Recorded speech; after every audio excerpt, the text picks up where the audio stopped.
Shall we do?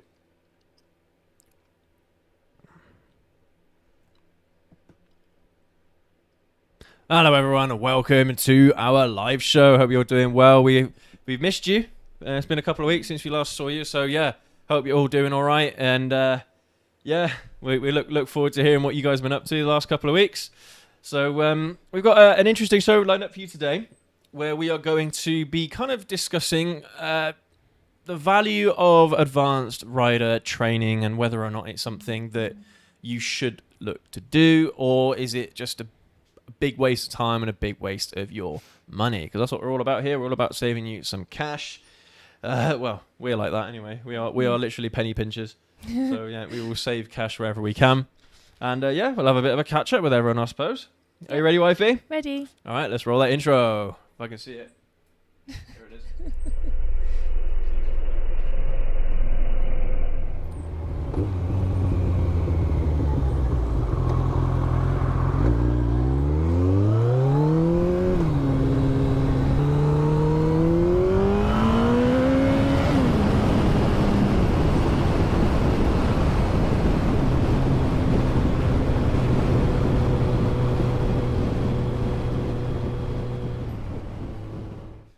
How are we doing, wifey?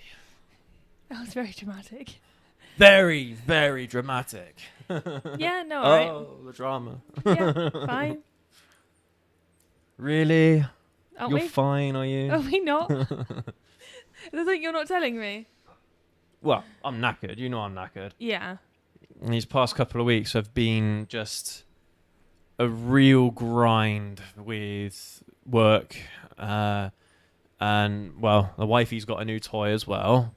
So, yeah, which we sorted out yesterday, but that was an all-day thing yesterday, so I'm absolutely knackered. So, yeah, I'm really looking forward to the weekend this weekend. Yeah, only one day to go. Yeah, but yeah, work, unfortunately, these past couple of weeks has been really getting involved.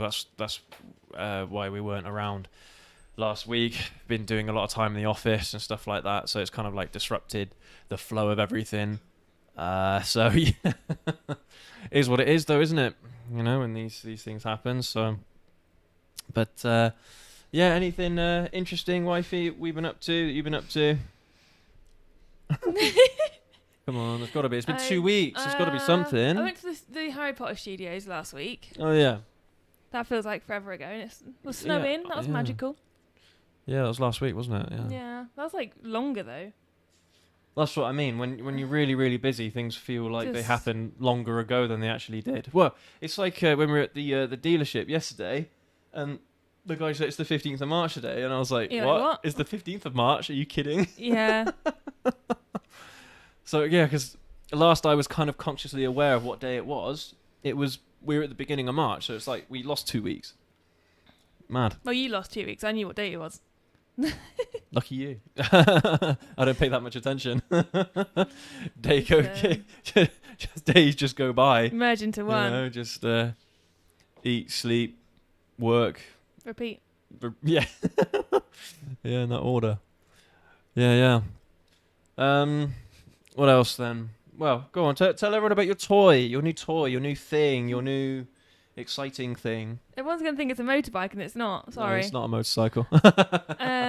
So I sold my car and I brought a new car. So I've now got a...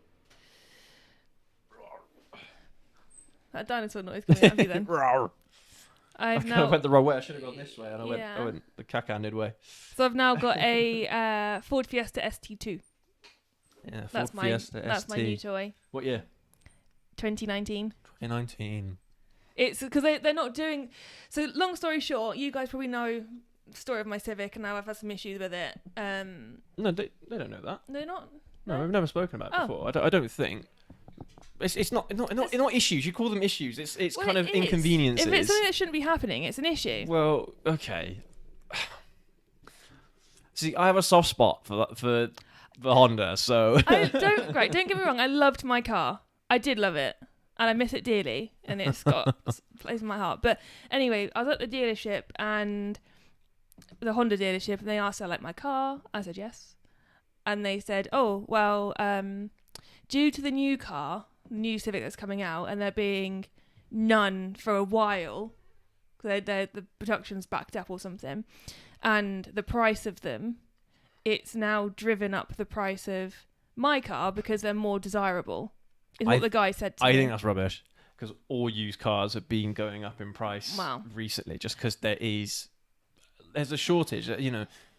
Especially at certain levels of cars. You see loads and loads of just really cheap rubbish cars everywhere, but ones that are a bit more premium, ones that might be a bit more sporty, ones that might be cars that people might not go ahead and buy. It's like one of those things, isn't it? Like, you go to a dealership and you think, right, I'm going to go buy a new car, so I'll go buy this car. And then they'll be like, oh, would you want this model instead? This model is an uprated model. Do you want this instead? And then most people go, no. But then you get a few people that say, yeah, but... What I did was that's the shortage. I went elsewhere, sold my car elsewhere, and brought a different one instead. Yeah. So, 192 brake horsepower? 200. 200. Your ZH2 is 192. No. Apparently, I saw something earlier and it said 192. What's your ZH2? ZH2 is 200 horsepower as well, or 199. Oh, so it might be that a new race video is going to appear between the Fiesta and the ZH2. 200 horsepower bike versus 200 horsepower car, which would win? Yeah. Well, the bike, clearly. Well, we'll see. You didn't last time, did you? Oh, I will win. Next time, I will win. I will cheat as much as I need to win. I'm warning you now. But we got there at 4:15, so we left our house just after 3, got there at 4:15, and didn't get home again until 9:15. 9 o'clock. I know. Something like that. It was really late. It was really late. Yeah, it was stupid. Oh, we're really slow. I know. Yeah, we're kind of stuttering a little bit here, so might need to do some jiggery pokery fiddling with this to see if I can really get it. bad on here. Yeah. Interesting. It's just the camera, though, isn't it? It's not because the animation's fine. It's just the camera. This is the problem when you work live. Certain things just end up going wrong. So there's some really unflattering ways where it's pausing. Yeah. Right. Let's do some tests here. I'm just going to roll the intro again. Okay, so it looks like OBS is causing some problems because the computer's fine. It looks okay. Sorry about this, guys. Bear with us just a moment. Yeah, all looks all right. We're back smooth again now. Okay, well, we'll keep an eye on it. We'll see what happens. We did get a little notification at the beginning of our stream, but yeah, look, I'm seeing it here and how it's like frozen at the moment. Well, I'm still watching, and it's doesn't. We're stopped. That's exactly the point that I'm at the moment. Yeah. Yeah, there you go. There we're moving again. I haven't quite caught up yet. Really, really sorry about this, guys. Bear with us. Now we're back to okay. Right. We'll see how we get on. There's something going on with this. Might just do a quick little speed test, but then again, though, I don't think it's the broadband that's the problem. No. Okay. We'll keep an eye on it. We'll see how we get on. Sorry, where were we? What were we talking about? We talked about your car, weren't we? So, yeah, pretty fun little car. It's always the same thing, isn't it? When you've got like a really strong engine in a really tiny car, that's when you get a lot of fun out of it. It just literally turns into a go-kart. Yeah. Because you weren't sure about the colour of the car because it's in white. Or the design. And I wasn't sure about the design. Yeah, but when we saw it, it was really nice. It was It looked better in person than the pictures. Yeah, for sure. I think it's a shame because the pictures are what you see to try and sell the car, isn't it? It's the initial impression. But apparently Ford aren't making them anymore. No, those Fiestas, they're stopping manufacturing this year. So, they've already stopped manufacturing this year, and they are this is like the last batch, the final batch of cars. The Mark 8 is the latest and final version. It's mad. I mean, I heard recently that Ford was going to stop production on a lot of his cars. and they were just going to focus on commercial vehicles and pickup trucks and the Mustang, and I think that's it.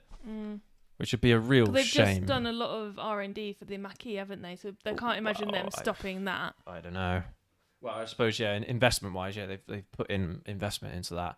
Yeah. So we'll have to wait and see what kind of happens with Ford, but yeah, bit of a shame, really. Imagine if they bring out a motorbike. How funny that would be. I don't know. It would be quite an interesting kind of thought experiment, wouldn't it? If Ford were to come out with a motorcycle, what would it be? Yeah. It would probably be a cruiser. Do you think? Yeah, because cruisers are just like the American thing, aren't they? So it kind of makes sense that they would come out with a cruiser. But yeah, it'd be an interesting thought. But yeah, that's not all we're talking about today, though. It is not. So shall we crack on?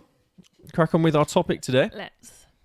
All right, so the wifey has got a list, because I don't even know this. The wifey's got a list here of all of the different types of advanced training courses that you could do as a motorcyclist. And, well, we'll basically just go through them and see whether or not they are potentially worth it.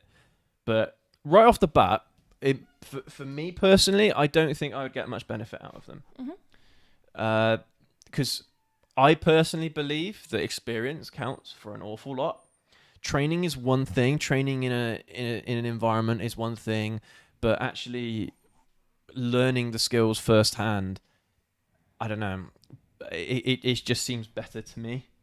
But I suppose it does kind of depend on the way you learn. If you rely a lot on what is taught to you, then these kinds of things may help you. But if you are comfortable with self-teaching yourself certain things, especially because of the amount of resources there are online with advanced riding techniques and things like that, again, you kind of think to yourself, well, is it worth spending the money on an official course when, oh, look, Goblin here has a video on it already, things like that. So it does kind of make you wonder, where these advanced training courses are these days. Of course, I know you get the benefits, certain benefits of maybe cheaper insurance, maybe, I don't know how much of an impact that would have, really, but they do give you the option to put in any advanced rider training that you've had, I think, from memory, and part of like riding groups and riding clubs, things like that. But yeah, anyway, wifey, let's. So what have you got? I've got some information about advanced riding courses, so there's two main ones, and I've got in-depth information about those two, and then there's some other ones that you can get, so I've got some sort of high-level information about those instead. So the first one is the IAM. Okay, never heard of it. Which is what my dad does. So he's an advanced motorcyclist, and he does it through these guys. Okay. And this costs £149. Okay, that's not too bad. How long is it? Does it say? This one doesn't say, but I'm working on like a couple of pages, so just bear with me a sec. I mean, for 149 quid, I can't imagine it would be long. You get 6 to 12 sessions with an observer. I guess it depends on how many you need. Okay, so it's 149 quid per session then? No, that's included. 6 to 12 sessions are included within the course fee. That can't be right. It says what's included in the course fee, typically 6 to 12 sessions, and that's on their website. Yeah, but how much is it? This says 175, this 175 quid. Because that's really cheap. Because this also includes your test that you need to take at the end to show that you are an advanced That's rider. Really cheap. I mean, that's not too bad a value, but so you have to do a test. It says here, there's 5 phases of advanced riding. This is what the course focuses on. Position, speed, gears, acceleration, and information. The course is called Skills for Life. Focus on building confidence in your own ability so you can make good progress. Included is the Better Rider's Handbook, which I've actually had a look at, 1 year's IAM membership, and free RAC roadside and recovery for the first year, which normally costs £106. RAC, man, they love getting their noses. They're in everything, aren't they? Stuck in everything, yeah. So anything that we can sell some roadside recovery. For fully fledged members, you can actually go to weekly classroom sessions as well, and they cover things like winter riding, sat-nav skills, pillion, riding, as well as advanced theory sessions. Socially, there are 2 ride outs per month, plus a weekend at the start of the touring season. So that's all the information about the IAM one. Doesn't really have too much more in there. So it says, over a series of observed rides, you'll develop your core riding skills and learn how to continuously apply the information, position, speed, gear acceleration framework to a variety of on-road situations, including on bends, motorways, and during overtakes. We send you a handbook to help you keep track of your progress. You'll have time to practice and hone your new skills between each session. When you're ready, your observer will put you forward for your advanced test with one of our examiners. You'll then gain the advanced rider and IAM Road Smart member status. Now, yeah, so that's what the course is called, is Road Smart. Yeah, that's what it's called. So IAM are, I imagine, the organisation that run it, but the course itself is called Road Smart, and that's the one that is 175 quid, isn't it? That's it. Yeah. Yeah, at the moment. Yeah. Okay.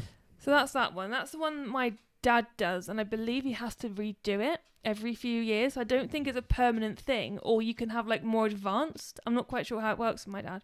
Yeah, we'll have to. Well, as we go through all the different ones, we'll see. But I mean, so is this kind of pitched as like the most comprehensive one? Do you think? Well, like this the one, thing that has the most stuff in it, most stuff you can learn. From what I can see, so IAM, which is the Institute for Advanced Motoring, is a registered charity. Yeah, from everything I've seen so far, it does seem like it does the most amount. It's interesting. So on the same website that the wife is on at the moment, this is mcncompare.com. Never knew that was a thing. No idea. But anyway, it asks the question, so is advanced motorbike training for me? And it says, if you're a motorcyclist, yes, no matter what experience level, an advanced riding course will benefit you. Riding by making you think more about hazards around you and how you are approaching the road. Maybe not. Sorry, it's just funny because they're really trying to sell it. Yeah. I mean, to be fair, if it's run by a charity, then, well, you expect them to they need to try to do the right thing, but yeah. Okay. So that's the first one. Now the second one I just want to run through before we discuss too much. Okay. Is called ROSPA, so ROSPA. Again, it is a charity. Shall I bring it up on here yeah, you can everyone can see what we're looking at? Keep talking, wifey. The only thing about the IAM Road Smart one, so it says it sees you riding a local trained volunteer and you need to make a small contribution towards their fuel as well. That's interesting. Yeah, so it's because they're volunteer, I guess. They don't want to eat out of pocket, so they help them. So that's why, anyway. So that's that one, isn't it?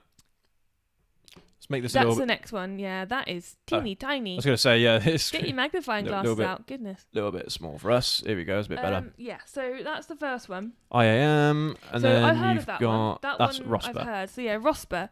So, excuse me, I've just gone onto ROSPA's website. Okay. That's called ROSPA, Accidents Don't Have to Happen.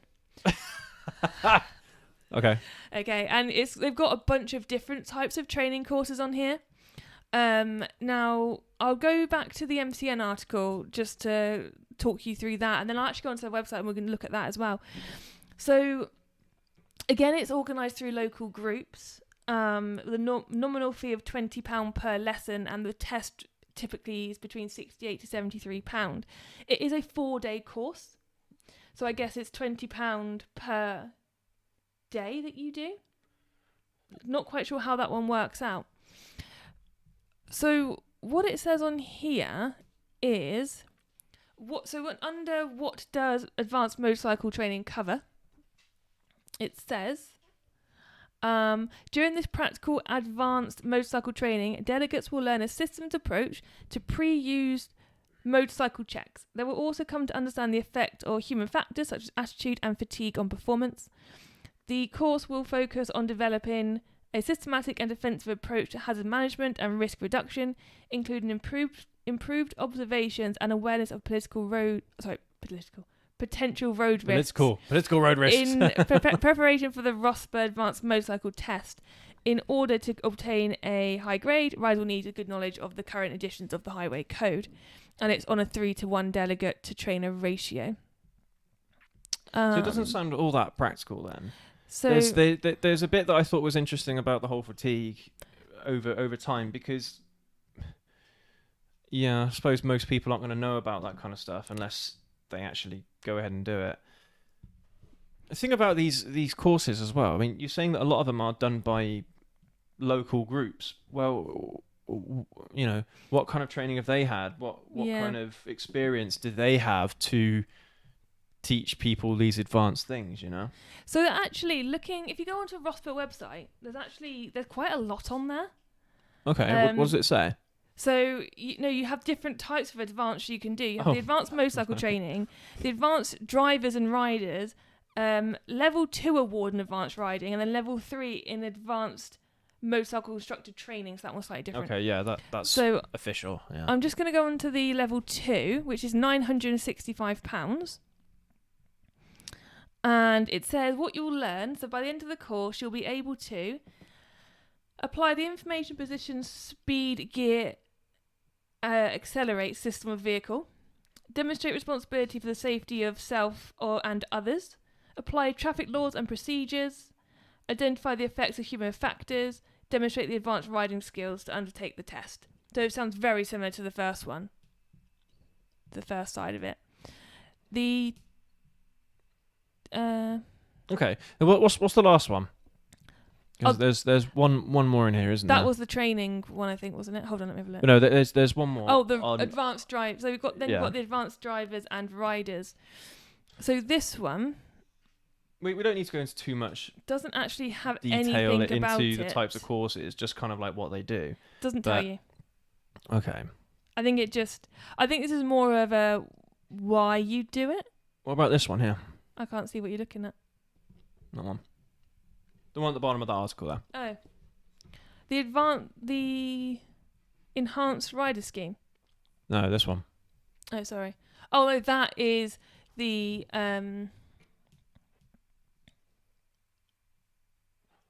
No, that's the gear, speed, acceleration, performance, information thing. Okay, and what's that?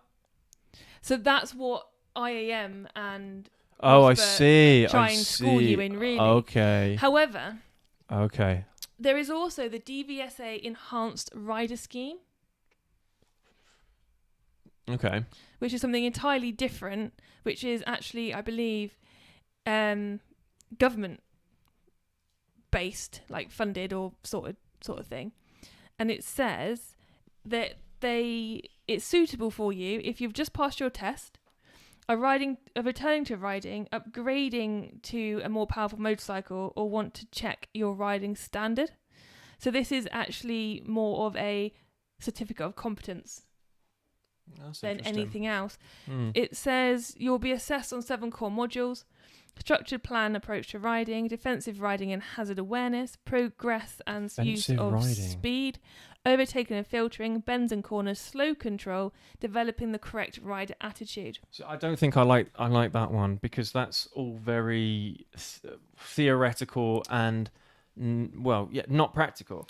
They say about defensive riding. You cannot ride defensively. If you do that, that's how you get killed. You can have extra modules, which are effective braking techniques, advanced level filtering, motorways and dual carriageways, carrying a passenger or load, delivery or courier riding, riding abroad, blood bikers, group riding, biker down and accident scene management, motorcycle maintenance and machine awareness, mobile phones, GPS, sat-nav and Bluetooth, training in alternative environments. You know what? I've not. Forgive me if I'm wrong here, but I haven't heard you mention anything about things that I would expect to be on something like this. Picking up a motorcycle. How do you pick up a motorcycle? If motorcycles are big, heavy things, how do you, if you drop it, how do you pick it up? That, I think, should be on one of these courses. Yeah. You know? Even things like, I mean, yeah, you got like some first aid bits and pieces as well, I suppose, that you could try and fit into it. But I'm just trying to think of the things that I would want training on. If it were me, what would I want training on? And these are all really quite expensive. They're all over like the top end of £100, if not. Well, you say that, higher. but it doesn't sound all that expensive to me. Well, this one is £250, Okay. and that's the concentrated course. So I don't know if that's like a more refined. This is a tough one because I can see benefits to training if you are struggling with certain things, but if you're pretty much comfortable with everything you're doing, then how will training benefit you necessarily? It might highlight certain mistakes that you're making that you're not aware of. Maybe. I think if you are someone who maybe rode when they were 20 and now you're in your 40s and you want that little bit more sort of confidence or someone to just kind of check your riding over, then yeah, I can see it being an advantage. And I know that some insurance companies accept advanced motorcyclists at a discount. But it's a bit like, do you remember Pass Plus? Yeah. It's like that doesn't really do anything anymore. It doesn't actually get you any discount. They don't even ask if you have it when you do your insurance. When you insure your motorbikes, does it say advanced? I think it does. It does. I think it does ask for if you have any advanced riding qualifications, yeah. Be curious. I mean, well, I'll tell you what, that's one thing that we could do right now is just, I don't know, we'll put in like a motorcycle, we'll go to compare the market, and we'll actually just run through a price comparison, and we'll see if it actually makes any difference. I suppose a lot of it would depend on the bike that you are riding yourself and the location that you're insuring it in, but at least it'll give you like a rough idea of what you could get. So let's see. Right, let's okay, what manufacturer should we do? Oh, this is cars. I don't want cars. Oh, not for a very good start there. Bike insurance. Here we go. Right, what manufacturer do you want? What do you think? Suzuki. You want Suzuki? Okay. Yeah. Which model? Bandit. A Bandit. Bandit 600, 650, or 1250? Should we go down the middle at 650? I want to do the 600. Okay. Because I have a feeling they'll be more expensive. The 650, I think that's the V-twin. So I don't think that's quite as desirable for thieves, let's say. What year? Shall we say 2010? Yeah. Just give it a nice round number. So yeah, we've got the 2010 Suzuki Bandit. All right. So let's say here there is no security devices. We'll say bike value, something like that is probably going to be worth, what do we think? 4,000? £5,000. We'll say 4,000. We'll do that. Bike accessories, 0. Okay, right. So we'll go through everything like as if you normally would. So modified, no. Imported, no. Kept overnight, we'll say in a garage. All right, let's we've got to put in an address here. We're getting a bit wiggly again. Yeah, I know. I can see it on there. It's all right. It's weird because it kind of like sorts itself out after a second. So let's do one of our old addresses. Yeah, good idea. Oh, I put it on the wrong one. Try that again. That one. Okay. There we go. Oh, when did we buy it? Why don't we say we got it? Shall we say January this year? Yeah. Oh, because that makes a difference as well. How long you've owned the bike for? It does, yeah. So we'll say January. We'll say January last year. Okay. I'll do it that way. Social domestic commuting. All right. Let's say mileage. We'll put in just 3,000 miles, just right down the middle. We'll say we own another car. I doubt that makes a difference. All right. we'll start putting in some fake details.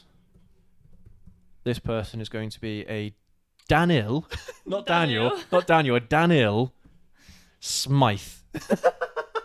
Daniel Smythe. The date of birth, let's say this person is the 24th of February, I don't know, 1995? Yeah. Or shall we go a bit older? Shall we go 85? Yeah, sure. We'll go younger, because we might see a bit more of a discrepancy there. Okay. Right. Oh no, I've got to put in the email address. Oh no. Let's put d.smythe@gmail.com. See, because so far it hasn't actually asked me about my training, what I have. Let's say this person is single, employment status, employed. It does though, doesn't it? It says, have you got any advanced other motoring qualifications? Yeah. Let's see. I wonder if it gives you a list. That's what I'm curious about. You can choose from. His occupation is engineer and the business type is engineering. Who'd have thought? All right, so this person got a full license. Let's say it was in the UK. Pillion passenger, yeah. Period of license held for. So let's say 6 years. I don't know. Continuously insured as a rider. We'll say 6 years. Okay, so it does actually ask about member of a biking organisation. And in here, it's got the British Motorcycle Federation, British Motorcycle Owners Club, Institute of Advanced Motorists. That's the IAM. Yeah. Motorcycle Action Group. Yeah, we know about them. Not so keen on those guys. National Association for Bikers with a Disability. National Scooter Riders Association. Proposed Manufacturers Owners Club. So I imagine that's like, in this instance, the Suzuki Club. Suzuki Riders Club. Vintage, and you've got vintage clubs, and you've got a Women's International Motorcycle Association. Let's go for IAM. Let's try the IAM one. Because we know that's something we're familiar with. Okay. Any advanced riding qualifications? IAM motorcycle test, I imagine. Yeah. Okay, right. We'll say no. We haven't been in any accidents. No, we haven't been convicted for anything. No, we haven't got any speeding tickets. Doubtful. This person came from 95, so all right. Let's say no and no extra riders. Right. Okay, we'll do fully comp as well. We'll say 6 years. No claims discount. We'll say no claims discount. Right, okay. When would you like policy to start? Let's say next week. All right. Oh, I'll decide later. See, it always tries to upsell you all these other things here. So let's see how much of a difference it actually makes. Because I am skeptical here. Yes. Okay. I really think there's going to be someone with that email address getting all these emails from you. Yeah. It's not an uncommon name. There's a D Smythe.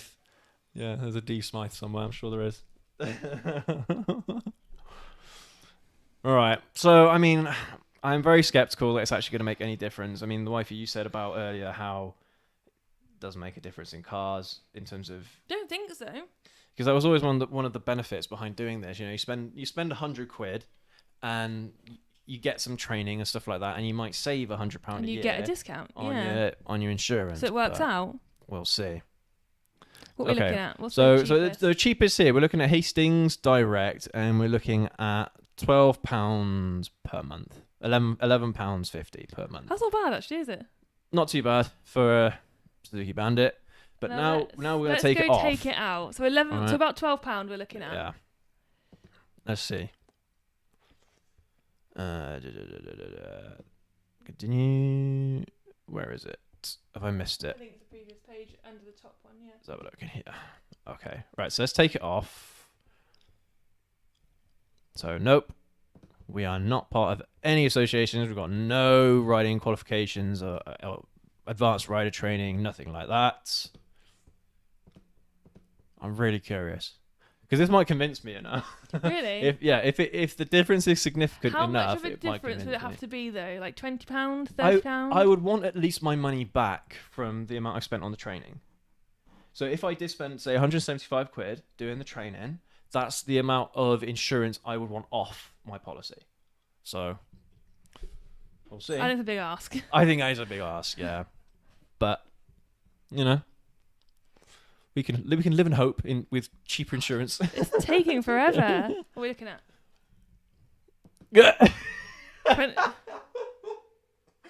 It's exactly the same. £1. It's a £1 difference. £1. And the difference. only thing we changed was about the advanced.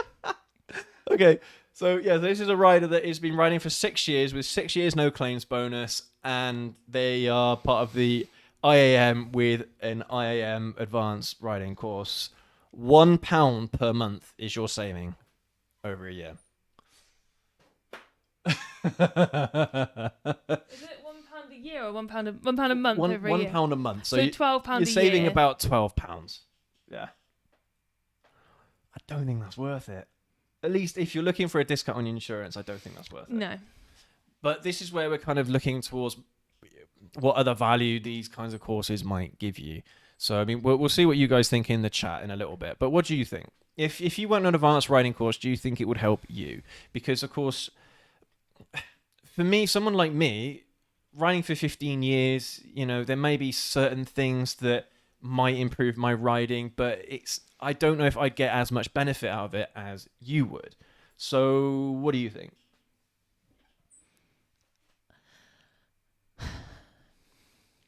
I don't know. Because I think for some people, it's great for a confidence boost to say, yes, I've been riding for 40 years, just check how I'm doing. Cool. If I'd had some near misses and my confidence was a bit wobbly, then I think, yes, it could be worth it. But I would probably go for one where it was literally just like the DVSA one, where it's just a competency test based, well, not test, but just like a session of competency rather than me having to actually do my license all over again. Do you know what I mean? Yeah. I know what I'm trying to say. It's interesting because for me it sounds again like more beneficial to the riders that are either lacking in experience or people that don't necessarily ride all that often. They ride very part-time during very specific parts of the year. Yeah. They're not daily riders, things like that. If it was what I find, and you kind of covered this already, and I know that this would happen more in your motorcycle learning and test. You shouldn't make those faces because the people aren't going to hear what the dog's noise is. I know, sorry. It just really threw me. The dog went like that underneath the table. Sorry, Wifey, what were you saying? I know that obviously in your motorcycle test, you will do things like, I don't know, cornering and stuff like that. But I don't know how much your test that covers. This is one of the things that I've always argued about motorcycle tests and just testing in general. Just because you pass the test doesn't mean that you're automatically a competent, great rider. Whereas my belief is that experience that you gain afterwards is what makes you a competent rider. But some of these courses wouldn't necessarily cover things that I would want to go in and do. Well, I may not want to go in and do speed and gears, but I might want to go in and do cornering and filtering, but that's not standard on these courses. That's an added on benefit I'd have to pay for in addition to what I'm already paying for. So for me, it's not, it's almost like you'd want to be able to go to someone and say, hey, I want to be more competent in blah, blah, blah, blah, blah. I'll tell you what. And more tailor-made and custom. I'll tell you what. Now you've mentioned that, I think one thing that I would really benefit from with some training is walking the bike around. Just you're not on it. Just walking it around. And there's nothing on there about that.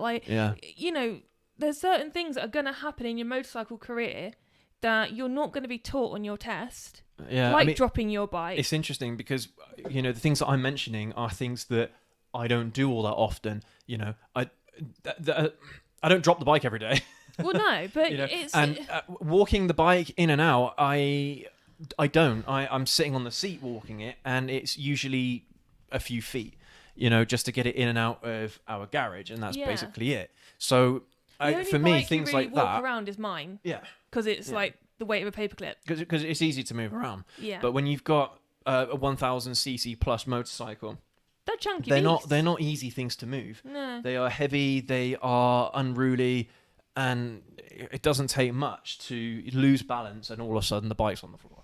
That's it. So that for me, I think that would be a confidence booster for me, is being more, being trained on the best practices and just getting better. I feel like there needs to be something more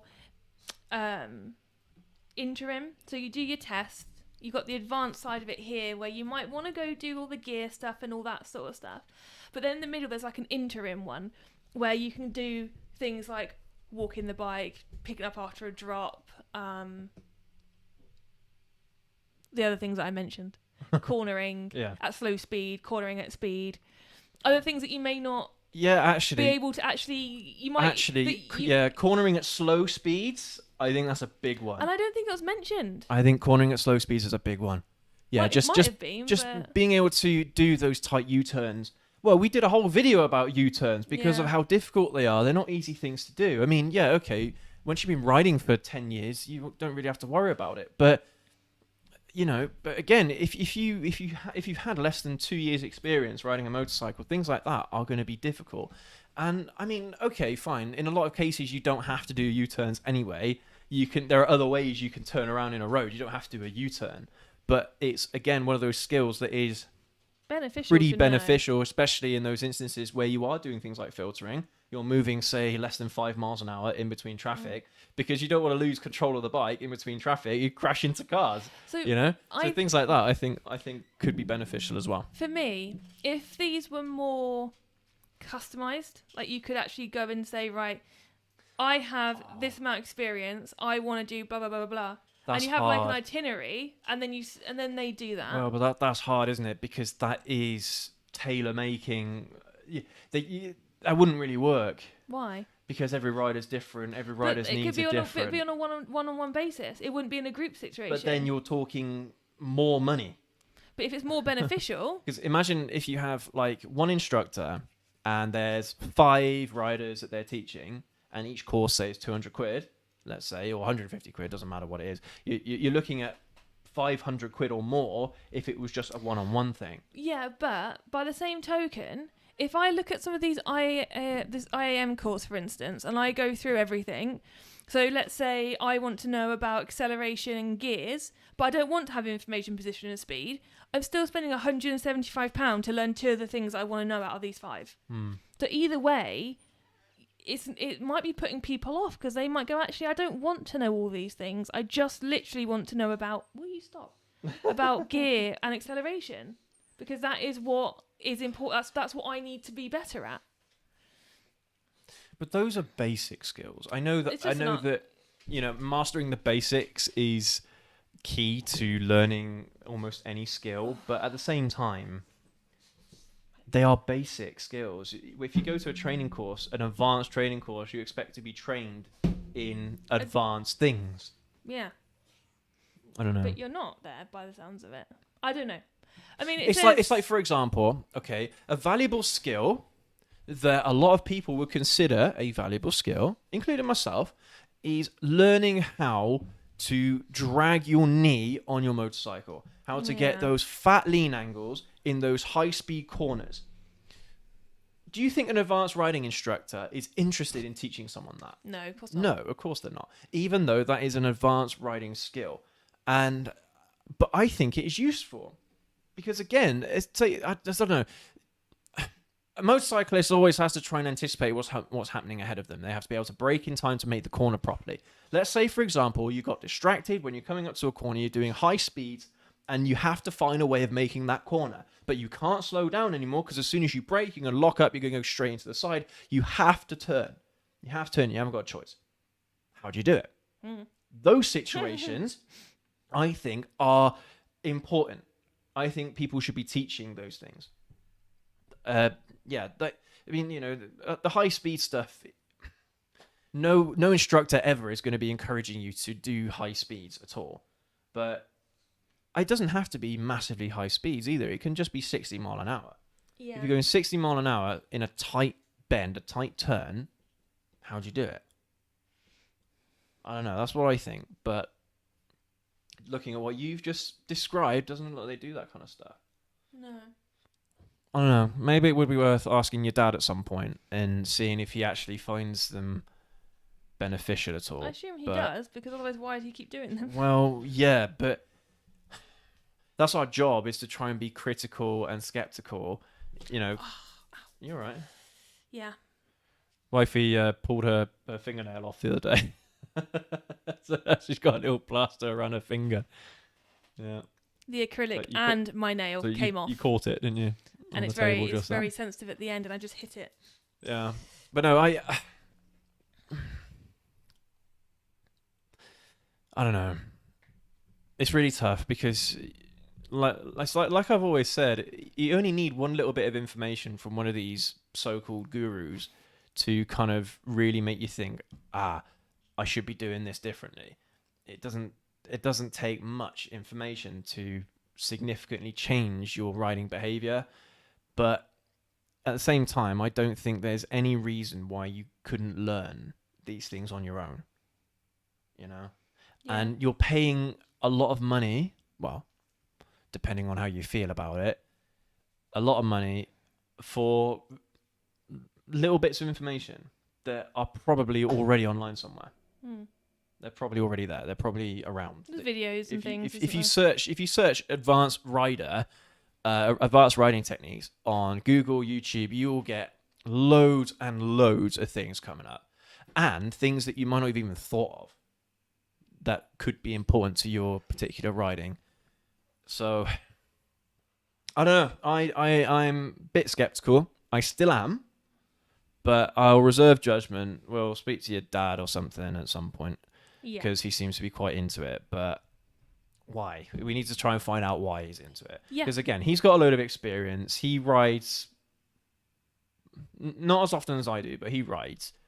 And so it's kind of like, well, where does he get the benefit? Especially if it's the same things over and over again. That's it, I don't know. Yeah. So, and there's also the thing as well, because you're paying for this course, you do a test at the end, Well, the incentive is there for you to pass the test, isn't it? Because you're paying for it. It's a product you're paying for. So you expect to pass the test. Well, if you fail, do you have to pay that money again to do the course again, to do the test again?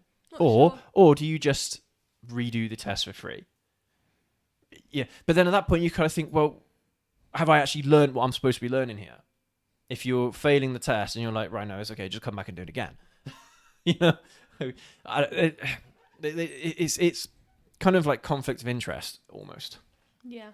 So you got the writing instructors that are trying to take you through your CBTs. You got the writing instructors that try to take you through your tests and your licensing and things like that. Their incentive is simply just to get you to pass your test. So they will do the bare minimum to get you to pass. So you'd have thought that these courses here would be to kind of fill in those gaps a little bit more.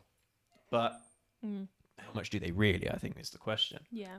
We'll put it to my dad and see what he says. Yeah. Should we look at the... Yeah, well let's see what you guys think. Steve, how you doing, mate? Good to see you. Mark Jordan, good to see you. Bruh, good to see you, mate. And Mark, good to see you. I hope you're all doing well. All right, so let's see what you guys think. So we've had a lot of kind of opinions and things thrown about, but let's see if any of you guys have actually done these kind of things before. All right, so Mark Jordan, good evening both. I once owned a 1981 Fiesta Supersport in red. Only 3,000 were ever built, and I wish I still had that car. They'd be worth a fortune these days. Well, funnily enough, I mean, that's what we're kind of hoping for, isn't it, with your Fiesta? Because they've stopped making them now. I mean, they've been making them since 2017, so they have had quite a long run. I mean, we're in 2023 now. So, but maybe they'll get rarer. I don't know. Yeah. Well, if we keep it in pristine condition, I think it depends how long you keep it for. If you keep the car for 15 years, then okay, maybe it's going to be worth some money then. But you probably won't. 3-4 years, maybe not. Maybe not. We'll see. It might retain its value though. We'll see. Because there's going to be a limited number of them available on the market in good condition. And the ones from 2017 are only getting older. Yeah. So yeah, as long as you keep it in good nick and stuff, keep it serviced, it could be. Yeah. I think the best thing we can hope for is that it at least maintains its value. Yeah. Even if the mileage goes up by 10, 20,000, however much we decide to do over the next few years. Yeah. But I've got the Gardex on it, so the colour's going to stay nice and pristine. Oh god, they really upsold us on the crap there. Yeah, this was Car Shop, by the way, that we bought the car from, and they really, really pushed those upsells. Oh, we'll go into that another time. Yeah, we'll talk about that another time. Bit tight on hands, aren't we? Okay, so Brett asks, what's Easy Bike after 500? kind of like at that point, the world's your oyster. I mean, if you have been riding a 500cc bike for a few years, then you could look at a 600, but that is a big step, but it kind of depends on what you want. If you want something that's a bit more race-like, then you could get a 600. You could go ahead and try and look at those 1000s if you wanted to. I don't think that's a massive step, to be honest. I mean, I went from a 650 to the 1400. That's a massive step. So I don't think that yes, I don't think that's too bad. It kind of just depends on your experience and how long you've been riding for, and how long you've been riding that particular bike for. But you could look at something just in between. You could look at a Z900 from Kawasaki. You could look at an MT-09 from Yamaha. You could look at, I don't know, if you want to go sport bike, you could look at GSX-R 750. People absolutely love those things. There's loads of choices, man. Loads of choices. In adventure bikes, in touring bikes, in sport bikes. The list goes on. But, I mean, yeah. Don't be afraid to, if you've been riding for 3 years or so on that 500, don't be afraid to look a little bit further ahead if you wanted to. Between 750 and 1000 is fine, I'd say. But yeah, see what you find. Okay, Mark. Any training from a professional is always a good thing, no matter the cost. All this, I want something off my insurance to be cheaper to make it worth it. It's the skills you learn is what you pay for.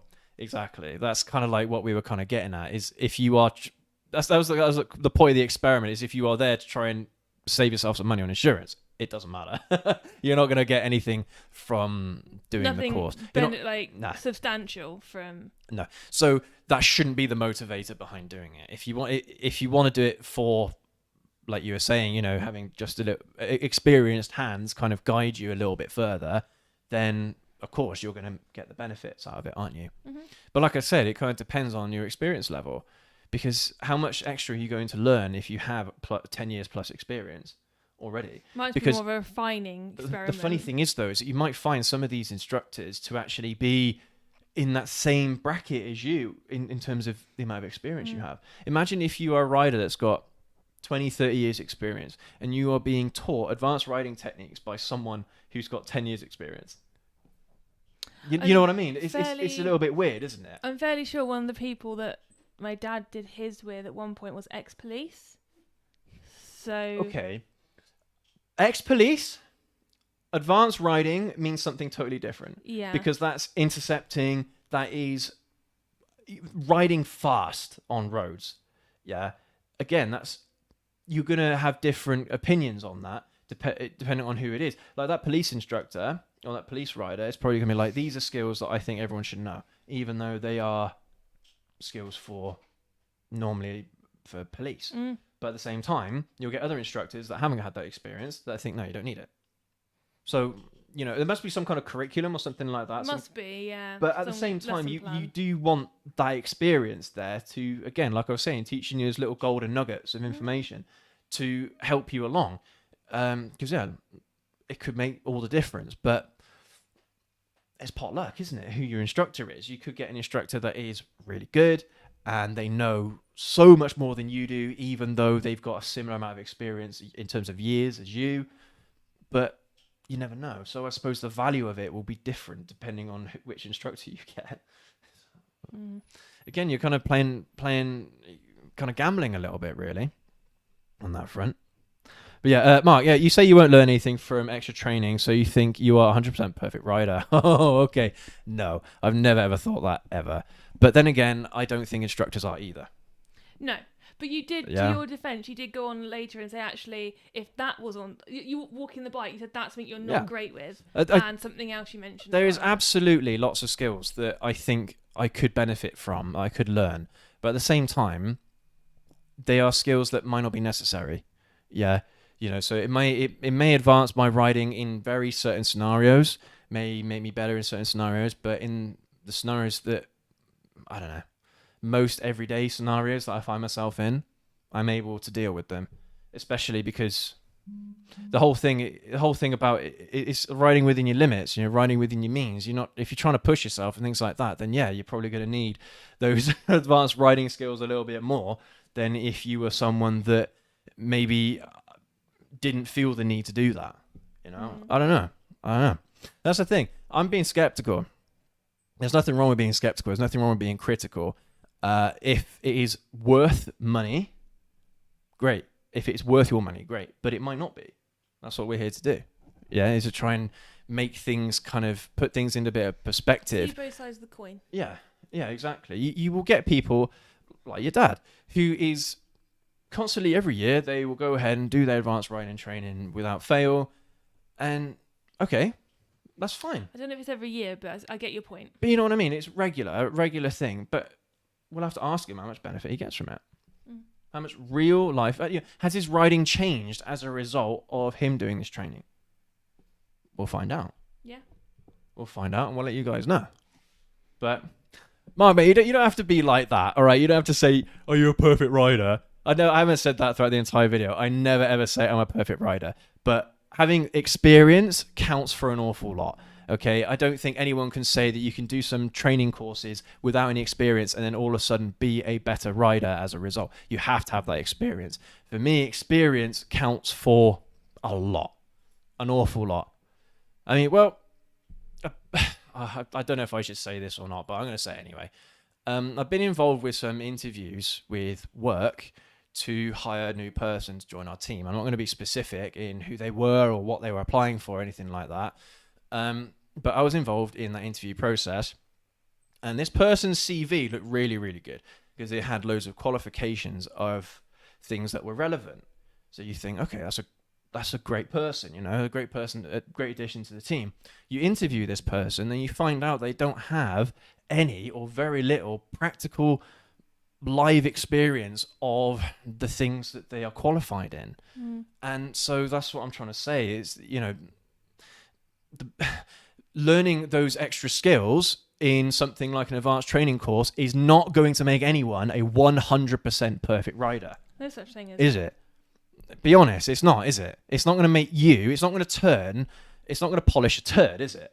If you are already a bad rider to begin with, it will help, but you need that experience there to back it up. And that's where I'm coming from. If you have that experience already, 10 plus 15, whatever years experience, then you've got to kind of weigh up the benefits to the cost of it. If it's something, you know, you do it once and you don't learn an awful lot, well, then I suppose you learnt your lesson then, don't you? That is not valuable. But I mean, anyone that has done those kinds of training, definitely let us know what you think down in the comments and how much benefit you think you've had. I mean, Mark, for example, tell us if you have had that experience, you've gone to those courses, how much benefit do you feel you got from it? Because so far you haven't said it. You haven't said what benefit you have. So, you know, you can do all the training you like, but if you don't actually feel it making any difference in your everyday riding, I don't think it's worth it. In my opinion. You know? Yeah. I'll give you another example. Us at martial arts, okay, I run my own martial arts gym. We do a lot of theoretical stuff. We do a lot of line work. We do a lot of punching bags and things like that. The time when you learn the most is when you're fighting someone. When you're sparring someone. That's when it counts. That is when experience matters. Yeah? You can learn as much theoretical stuff as you like. You can punch as many bags as you like. It's not going to make you a brilliant fighter or a perfect fighter. But it's that experience of fighting others is what makes you better at what you do.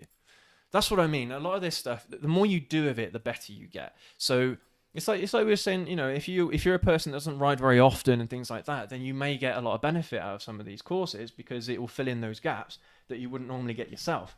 Mm-hmm. But if you do ride every weekend, if you do ride every week and you commute and things like that, then it may be beneficial, it may not. That's all I'm saying. Yeah.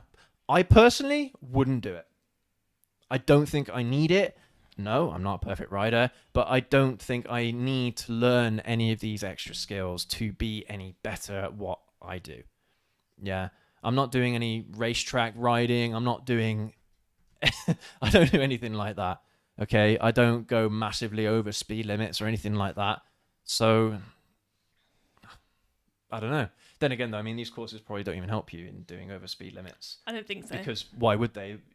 that's the incentive is to try and keep you within speed limits, isn't Keep you it? safe. Yeah. Yeah, exactly. So even then, in those kinds of applications, it wouldn't necessarily be that beneficial. But what is it you said about the benefit that you may have from it? Because I can't remember if I interrupted you whilst you were talking about benefits that you may have of advanced writing. I think it was just about confidence I was talking about. Like, Oh, it would be oh more yeah, of that a was it. competency thing Yeah. than actually. And you're saying about specifics, weren't you? Like Yeah. the slow speed riding, There'd be things more like things that. I'd want to work on Yeah. than the blanket approach that they Yeah. have. Personally. Interesting. I bet you that there are instructors out there that will probably do things like personal training, and you could ask them, look, I want to be better at this. Can you help me with it? Yeah. And most certainly. I bet you there are people out there that will do that. Yeah. I have no doubt. And in those situations, I think there can be an awful benefit, a massive benefit, awfully beneficial to just, like you were saying, competency and confidence. Yeah. I think. But is that what you've seen? In just reading the blurb, reading the examples, or reading what the course is supposed to do, supposed to teach you, do you think that those kinds of things would be addressed or not? Not within the blanket course. You'd have to do those as extra things. Oh, I see. Okay, so the extra modules you mean that you have to pay extra for? You'd have to do extra modules to get that. I So see. you have like the blanket approach of you, like, let's say GCSE English. You have to read these books. Mm-hmm. It's the same. You have to sit within that IPSA bit. Yeah. Information, Okay. speed, gears, Mm-hmm. acceleration, whatever it was, Yeah. power. So yeah. Okay. So what you're saying then is to really get the full benefit out of it, you'd have to probably spend close to £1,000 to Get everything. get all the covered. modules covered and I would have thought so. everything. Either way, you'd have to do the bits you don't want to do to get the bits you do want to do. Yeah. The way that I understand it. I.e., it's a scam. I.e., it's not for everyone. Regardless your level of riding. Because not everyone's going to get anything out of it. But that's what I mean, though. You know, you're paying a flat rate to do things that you probably already know, and then you're paying an additional amount for those things that you actually do want to know. Yeah. I don't know. That sounds a bit scammy to me. I don't know. I don't know how it was I put suppose together. it depends on the actual group that's doing it, doesn't it? Yeah. Is it different? From what I've read, they all seem to do the same thing. Okay. Well, I don't know then in that case. I'll have to look into it more and let you know. Okay. So. But anyway, I mean, just from kind of like, I suppose you could say a philosophical point of view from, just my boss, okay? He's a very, very experienced guy. He's been doing everything in the sector that we work in. He's done it all. And he says that he's at that point now in his career where he doesn't care about qualifications anymore because he's been there and done it. Mm. And that's, again, you could probably make a similar comparison here. So if you're a less experienced rider, I think you'll get a lot of benefit out of it. Or someone returning to riding, yeah. Yeah. Someone that's been out of riding for 5-10 years, something like that. Yeah. Get that confidence back. Yeah. That's where this will come in really handy. That I do agree with that. With that kind of application, I do. Yeah, I do think that's good. Yeah. So I suppose it depends on who you are. Depends on the person you are. But no, it's not that MCN statement where it says doesn't matter how much experience you have, it will benefit you. In all honesty, it probably won't if you are a rider of X amount of years and you've been riding weekly, daily for all of those years, or pretty much all of those years. But I'm saying that, but it's up to you guys. If you want to give it a go, then by all means. I mean, let's. What website were you on just then, darling? For the because I saw there was a map of all different places that you can do the training. I think that was the Rosper one. Okay. But if you We'll just just- Google it, it will tell you. We'll just put it up on here, just so you guys can get a bit of an idea of what we've been looking at and what you could do, the options that are available to you. What's it? Was Rosper? Yeah. Is it double R? No, ROSPA. SPA courses. Yeah. It's not that. It's not that one. No. That one? Yeah. Okay. And then I think if you go into training. Here we go. Training. And then motorcycle training course. Where's that? Sorry, Don, I'm Down. blind. Right. Yeah, that one? That one, yeah. Is it at the bottom of this one? So these are all the different courses that you can do. It's what the wife was kind of going over before. If you click find it out more under like one of those. That might be where it was. No, I don't know which one it was. Okay. Well, anyway, this is the website here that we were looking at, rossbird.com. Is that right? Yeah. Okay. So what I'll do, I'll actually take that and I'll put it in the video description if you guys actually want to check this out yourself. And you know, if you think you'll have some benefit from this, by all means, go ahead and do it. Okay. You know, no one's going to stop you, and if anything, it may help you. All right. You know, glass half full, glass half empty. It kind of depends on your point of view, really, in that regard.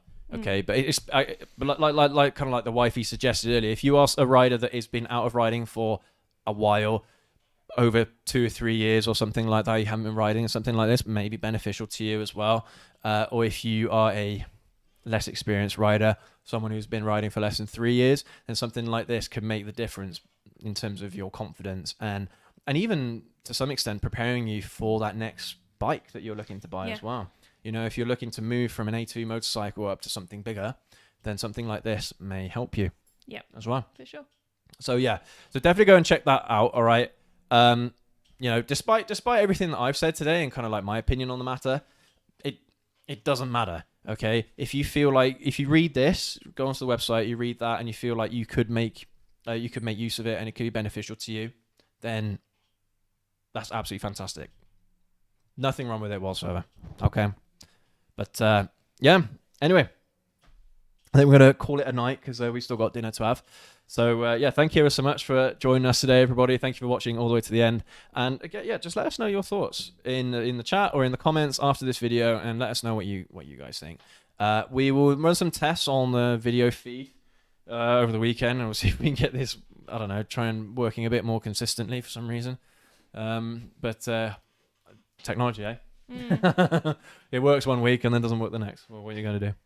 But yeah, so yeah, we'll try and fix that for next week for everybody. But yeah, I hope you're all doing well. We've got a video coming out tomorrow as always. So yeah, definitely check that one out tomorrow.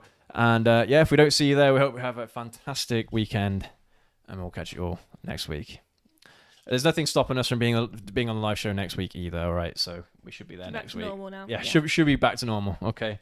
So yeah, thank you ever so much again for watching, guys and girls. Take care. Ride safe. Ride safe. We'll catch you all next week. Take care. Oh, wrong one.